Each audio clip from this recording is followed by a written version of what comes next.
दोस्तों 13 दिसंबर 2003 ये वो दिन था जब दुनिया को ये प्लान बताया जाता है कि इराक में सदाम हुसैन के पास वेपन्स ऑफ मास डिस्ट्रक्शन है।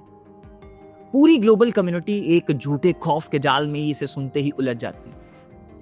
दरअसल 9/11 के बाद पूरी अमेरिकन कंट्री शॉक में थी। नाओमी क्लीन के शॉक डॉक्ट्रिन के मुताबिक 9/11 का शॉक एक एक्सक्यूज बन गया जिसका यूज करके सालों तक यूएस ने अपनी वॉर इकोनॉमी को एक्सपैंड किया। अफगानिस्तान और इराक वॉर्स का असली मकसद जो हमें आज तक दिखाया जाता है, डेमोक्रेसी को एस्टैब्लिश करना, वो कभी था ही नहीं, बल्कि अमेरिका का डिफेंस इंडस्ट्री के लिए एक पाइपलाइन एस्टैब्लिश करने का असली मकसद था। अब 9/11 अटैक अलकायदा जो अफगानिस्तान में बेस था उसने किया था, लेकिन पेंटागन में 9/11 की रात को एक मेमो आता है। अब इस मेमो में लिखा था कि अलकायदा को इन्वेस्टिगेट मत करो, इराक के टेररिज्म कनेक्शंस को एक्सप्लोर किया जाए। अब ये मेमो को पढ़कर पेंटागन में जितने इंटेलिजेंस ऑफिसर्स थे सबने अपने सर खरोचने शुरू कर दिए कि भाई अफगानिस्तान और इराक में क्या लेना देना। लेकिन इस बात की परवाह किए बिना ये मेमो भेजने वाला व्यक्ति, जिसका नाम था पॉल वोल्फोविट्ज, वो अपने प्लान को एग्जीक्यूट करने में लग जाता है। अब होता कुछ यूं है कि 9/11 के कुछ ही दिन बाद अफगानिस्तान के ऊपर स्ट्राइक करने का प्लान बनाना था, और इस प्लान की फाइनलाइजेशन के लिए प्रेसिडेंट बुश जो थे वो अपने एडवाइजर्स के साथ कैंप डेविड में जाते हैं, और इसी एडवाइजर्स की टीम में शामिल था ये व्यक्ति पॉल वोल्फोविट्ज। और इस व्यक्ति को अपना जो प्लान इसने बनाया था इराक वाला, उसको एग्जीक्यूट करने का एक और चांस मिल जाता है। अब कैंप डेविड में मीटिंग चल रही होती है। मीटिंग के बीच में अचानक से ये व्यक्ति खड़ा होता है और खड़ा होकर दो बातें बोलता है जिससे सब लोग शॉक में चले जाते हैं। पॉइंट नंबर 1 ये कहता है कि 9/11 इतना सोफिस्टिकेटेड अटैक था कि अलकायदा इसे अकेला नहीं कर सकता, सदाम हुसैन ने इसे हेल्प करा। और दूसरा कि सदाम हुसैन ही असली हेड ऑफ द स्नेक है। अब सब लोग हैरान हो गए कि भाई ये बंदा क्या बोल रहा है, सदाम हुसैन बदमाश है लेकिन इंटरनेशनल टेररिज्म का हेड नहीं यार, दिस इज नॉट पॉसिबल, ये एक्सट्रीम बात बोल दी इसने। लेकिन पॉल वोल्फोविट्ज रुकने वाला नहीं था। मीटिंग के टाइम बीच में ब्रेक होती है। ब्रेक के टाइम सब कॉफी चाय पी रहे होते हैं। बुश भी फायरप्लेस के पास कॉफी पी रहे होते हैं। वोल्फोविट्ज उनके पास जाता है और अपना प्लान बनाता है। वोल्फोविट्ज कहता है, देखो बुश साहब की इराक के नॉर्थ में कुर्द्स हैं जो सदाम हुसैन से नफरत करते हैं, और इराक के साउथ में ऑयल फील्ड्स हैं।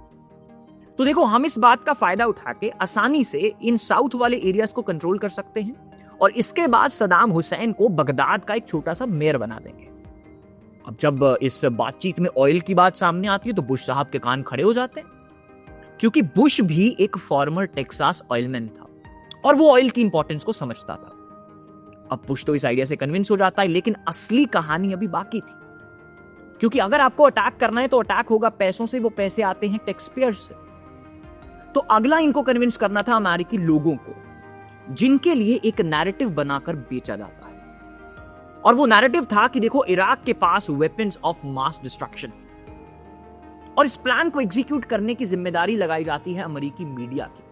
उनको बोला जाता है कि इस प्लान को इतनी बार, इस नैरेटिव को इतनी बार आप ब्रॉडकास्ट करो जब तक लोगों के मन में डर ना बैठ जाए।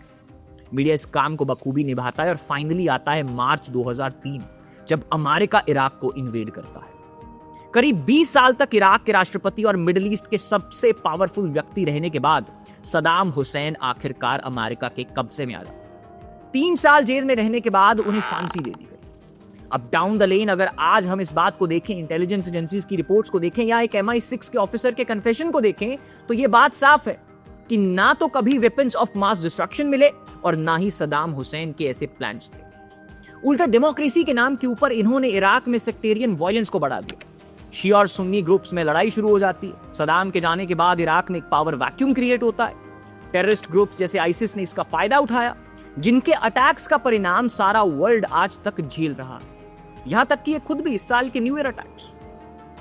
अब इसके बाद अब तक की अगर हम बात करें तो 10,000 से ज्यादा अमेरिकी सोल्जर्स इसमें मारे जा चुके हैं। 2 लाख से ज्यादा इराकीज की जान चली गई। यूएस ने अपने टैक्स पेयर्स के ट्रिलियन से ज्यादा डॉलर्स खर्च कर दिए। लेकिन यहां सवाल उठता है कि जब आज इराक और सदाम हुसैन दोनों ही लगभग इररिलेवेंट हो चुके हैं, तो हम उनकी बात कर क्यों रहे हैं? तो दोस्तों आपको मैं यहां पे बता दूं कि लगभग 2 दशक के बाद एक और देश है जिसके साथ हिस्ट्री खुद को दोहराने जा रही है, और वो देश है इराक का ही पड़ोसी, आज के मिडिल ईस्ट का एक और शक्तिशाली देश ईरान, और ईरान के सुप्रीम लीडर हैं अयतुल्ला खुमैनी। ये बात हम यूं ही नहीं कह रहे। रिसेंटली इजराइल ने ईरान की एक न्यूक्लियर फैसिलिटी के ऊपर सर्जिकल स्ट्राइक करा और उस ऑपरेशन का नाम था ऑपरेशन राइजिंग लाइन। लेकिन ये ऑपरेशन सिर्फ एक फैसिलिटी तक सीमित नहीं रहा, इसने ईरान की राजधानी तेहरान को भी हिला के रख दिया। एक एक करके ईरान के जितने टॉप जनरल्स थे और न्यूक्लियर साइंटिस्ट थे, सबको एलिमिनेट कर दिया गया। इजराइल ने इस ऑपरेशन को सेल्फ डिफेंस का नाम दिया, और जब उन्होंने ये फर्स्ट अटैक करा, उसको जस्टिफाई करने के लिए प्राइम मिनिस्टर बेंजामिन नेतन्याहू ने ओपनली पब्लिकली आके एक स्टेटमेंट दी। इस स्टेटमेंट में उन्होंने कहा कि देखो, ईरान न्यूक्लियर बॉम्ब बनाने से कुछ ही कदम दूर है, और अगर उसके पास ये बॉम्ब आया तो सबसे पहला टारगेट होंगे हम, यानी इजराइल। बस इसी जस्टिफिकेशन के बेसिस के ऊपर, बिना ईरान के द्वारा किसी डायरेक्ट अटैक के, इजराइल ने ईरान के ऊपर अपना सबसे बड़ा असॉल्ट लॉन्च कर दिया। इजराइल की इंटेलिजेंस एजेंसी जो मोसाद है, उसने ईरान के अंदर ड्रोन्स को स्मगल करा विद इन द कंट्री, वहां पे अपने लॉन्च पैड्स बनाए और ईरान के एयर डिफेंस सिस्टम को डिसेबल कर दिया। और फिर शुरू होता है एक खतरनाक प्रिसिजन स्ट्राइक्स का सिलसिला। एक साथ तेहरान के अंदर स्ट्राइक्स शुरू कर दिए इन्होंने। नतंज सिटी की जो न्यूक्लियर फैसिलिटी है, वो भी पूरी तरीके से तबाह कर दी गई। ईरानियन रिकॉर्ड्स के मुताबिक, उनके न्यूज के चैनल्स के मुताबिक, सिर्फ 13 जून के दिन को ही 70 लोग मारे जाते हैं। और फिर जैसे एक मैचस्टिक से आग लगती है, ईरान ने भी तुरंत बदला अपना लेना शुरू कर दिया। तेल अवीव की बात हो या हाइफा जैसे इजरायली शहरों पर, उसने भी मिसाइल के अटैक्स शुरू कर दिए। लेकिन इजराइल का दावा है कि अब ईरान का पूरा एयर स्पेस एक नो रेजिस्टेंस जोन बन चुका है, यानी अब इजराइल जितनी चाहे स्ट्राइक्स करे, ईरान उसका कुछ नहीं कर पाएगा। और यह बात तब साबित भी हो गई जब ईरान के एक स्टेट न्यूज चैनल के लाइव ब्रॉडकास्ट के दौरान एक बॉम्ब उस बिल्डिंग पर गिर जाता है जहां एंकर न्यूज पढ़ रही थी, और सब कुछ लाइव कैम में कैप्चर हो जाता है। तो दोस्तों, ये सिर्फ एक वॉर नहीं, बल्कि एक सिग्नल है कि ईरान अब इराक बनने की दिशा में बढ़ चुका है। और अगर सब कुछ ऐसे ही चलता रहा तो इस जंग के अंजाम भी वही हो सकता है जो कभी इराक और सदाम हुसैन के साथ हुआ था। तो आइए आज की अपनी इस वीडियो में इस पूरे पैटर्न को कुछ पॉइंट्स में समझने की कोशिश करते हैं। सबसे पहले 1979, अ टर्निंग पॉइंट। दोस्तों, ईयर 1979 एक ऐसा साल था जिसमें वेस्ट एशिया की तकदीर लिखी जाती है। ईरान और इराक दोनों देश एक साथ ही अपने पुराने पॉलिटिकल स्ट्रक्चर्स को तोड़कर एक नए दौर में कदम रखते हैं। दोनों ने एक साथ western control, American puppet regimes और पॉलिटिकल स्लेवरी से इस वक्त छुटकारा पाया। ईरान में लोग शाह मोहम्मद रजा पहलवी के ऑटोक्रेटिक रूल, उसकी करप्शन और उसकी अमेरिकी प्रस्त पॉलिसी से तंग आ चुके थे। शाह का ईरान मॉडर्न और वेस्टर्नाइज जरूर बन रहा था, लेकिन इस मॉडर्नाइजेशन की एक कीमत थी, और वो कीमत थी वहां के लोगों की आजादी, ईरानियन सोवरेनिटी में अमेरिका का दखल और उनकी खुद की संस्कृति और बिलीफ सिस्टम का कॉम्प्रोमाइज।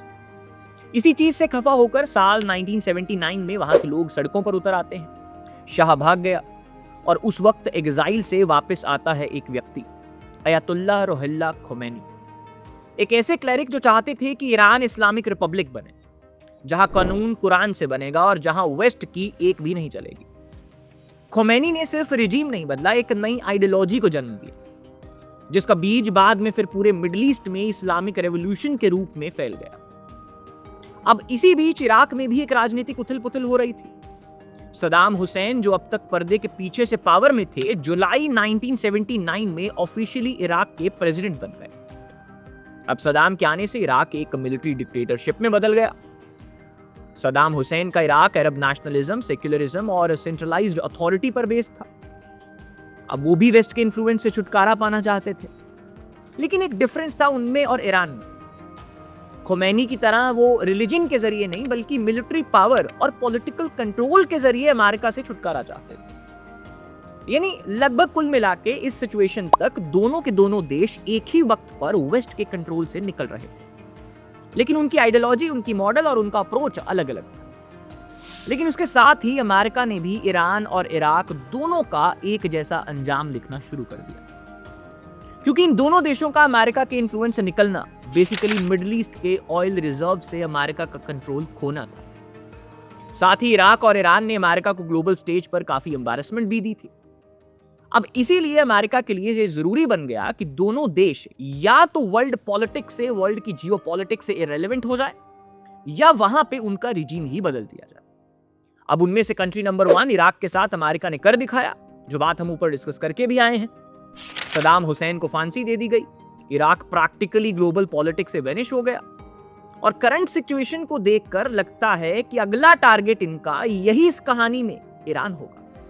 आप सोच के देखिए, आज मिडिल ईस्ट की बात होती है, Iraq is almost absent over there. तो यहीं से हमारा कहानी शुरू होती है, history repeating itself, Saddam Hussein 2.0।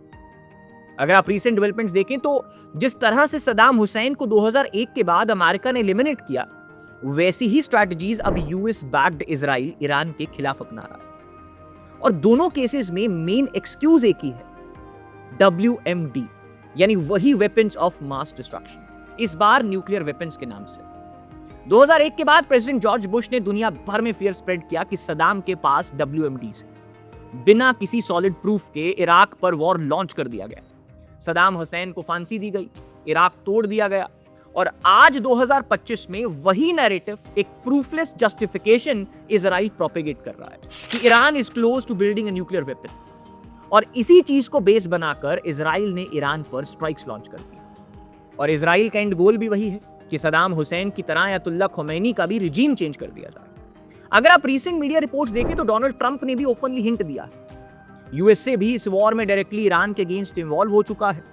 कल ही उसका स्टेटमेंट भी आया कि भाई we know where Ayatollah Khomeini is, लेकिन अभी हम उसको किल नहीं करेंगे। यानी सब कुछ वैसे ही सेट हो रहा है जैसे इराक के केस में था। अब इसी आइडिया को सपोर्ट करती है अमेरिका और इजराइल की दूसरी स्ट्रैटेजी, आइसोलेशन ऑफ ईरान। बिल्कुल वैसे ही कंस्ट्रक्ट किया गया जैसे इराक के केस में था, the strategy of complete isolation. अगर आप इजराइल ईरान के वॉर को गौर से देखें तो एक बात साफ हो जाती है, इजराइल के पास सिर्फ यूएसए का फुल बैकिंग नहीं है, बल्कि खुद मिडिल ईस्ट के अंदर भी काफी रीजनल और पॉलिटिकल प्लेयर्स का सपोर्ट। सऊदी अरेबिया, यूएई, कतार और अब तो सीरिया जैसे देश भी ओपनली या कहें कि टेक्टिकली इजराइल के कैंप में आ गए। यूरोप भी ईरान को अपोज करते हुए हमें इजराइल के साथ अलाइन करता हुआ दिखाई दे रहा है। और वहीं दूसरी तरफ ईरान इस युद्ध में पूरी तरह अकेला पड़ चुका है। ईरान ने अपने लिए जितने प्रॉक्सी ग्रुप्स क्रिएट करे थे, जैसे लेबनान के हिजबुल्लाह, यमन के हुदीज और IRGC लिंक्ड मिलिशियाज, जिसे वो एक्सेस ऑफ रेजिस्टेंस के नाम से प्रमोट करता था, इजराइल ने ऑपरेशन राइजिंग लायन के थ्रू उन सभी ग्रुप्स को सिस्टमैटिकली डिसमेंटल कर दिया। दूसरा उसके अलाई थे रशिया और चाइना। ये दोनों कभी ईरान के लिए डिप्लोमेटिक बफर का काम किया करते थे, लेकिन आज की सिचुएशन में ये दोनों बिल्कुल चुप हैं। 1990s के डिसइंटीग्रेशन की तरह आज रशिया यूक्रेन वॉर में उलझा है और चाइना अपने इकोनॉमिक इंटरेस्ट के चलते ओपनली ईरान का साथ देने से बच रहा है। अब इन दो पहलुओं को जानने के बाद तीसरी बात पे बढ़ते हैं, the master plan, economic sanctions on Iran. यानी ईरान आज जियोपॉलिटिकली उसी तरह आइसोलेट हो गया है जैसे 2003 के यूएस अटैक्स के वक्त इराक हो गया था। सदाम हुसैन ने भी उस वक्त कई अरब देशों के खिलाफ वॉर छेड़कर अपने आप को रीजन में अकेला कर लिया था। यूएसएसआर गिरने के बाद रशिया ने भी सदाम का साथ छोड़ दिया था। इकोनॉमिक सैंक्शंस के बाद इराक की इकोनॉमी भी टोटली कोलैप्स हो गई थी और फिर ही आइसोलेशन ही सदाम की डाउनफॉल का सबसे बड़ा कारण बना। आप यहीं पे दोनों के बीच में एक पैरेलल ड्रॉ करके देखिए। अब यहां तक आपको एक प्रूफलेस एलिगेशन और कंप्लीट एक्सटर्नल आइसोलेशन वाला जो उनका गेम प्लान है वो समझ में आ गया हो। और इसी कड़ी में तीसरा पैटर्न है डोमेस्टिक अनरेस्ट का। तो 2003 में जब यूएस ने इराक पर स्ट्राइक की थी, तब वहां की पब्लिक ने सदाम हुसैन के फेवर में कोई मेजर रेजिस्टेंस नहीं किया था। उसकी खुद की पब्लिक उससे खफा थी। लोग सदाम के 20 साल के ब्रूटल रूल, इकोनॉमिक कोलैप्स और शिया मेजॉरिटी के रिप्रेशन से ऑलरेडी तंग आ चुके थे। सदाम के खिलाफ पब्लिक मूड अमेरिका के लिए एक अपॉर्चुनिटी बन जाता है। और आज वही 2025 में ईरान में भी लगभग वही हालात हैं। 2022 के बाद कई इंटरनेशनल रिपोर्ट्स, मीडिया सर्वेज और इंटरनल लीक्स ये दिखाते हैं कि ईरान की आवाम वहां के अयतुल्लाह खोमैनी के थियोक्रेटिक रिजीम से एक्सट्रीमली एग्जॉस्ट हो चुकी है। खमैनी का रूल ना सिर्फ ऑपरेसिव है, बल्कि उनकी एक्सट्रीम इस्लामिक आइडियोलॉजी लोगों के रोजमर्रा जीवन में कल्चरल सफोकेशन क्रिएट कर रही है। लोग ओपनली सवाल उठाने लगे हैं कि भाई जो ईरान 1979 से पहले को प्रोग्रेसिव और मॉडर्न सोसाइटी था, उसे 40 साल में एक आइसोलेटेड थियोक्रेसी बना दिया आपने। और आपके पीछे लगकर आज तक हमको मिला क्या? पूरे वर्ल्ड से सैंक्शंस। सितंबर 2022 से ईरान में सिविल अनरेस्ट कंटिन्यूअसली चल रहा है और लोग बहुत बार सरकार के खिलाफ सड़कों पर भी उतर चुके हैं। यहां तक कि यह भी माना जा रहा है कि ऑपरेशन राइजिंग लाइन जैसे सक्सेसफुल प्रिसिजन स्ट्राइक्स बिना इंटरनल सपोर्ट के पॉसिबल नहीं थे।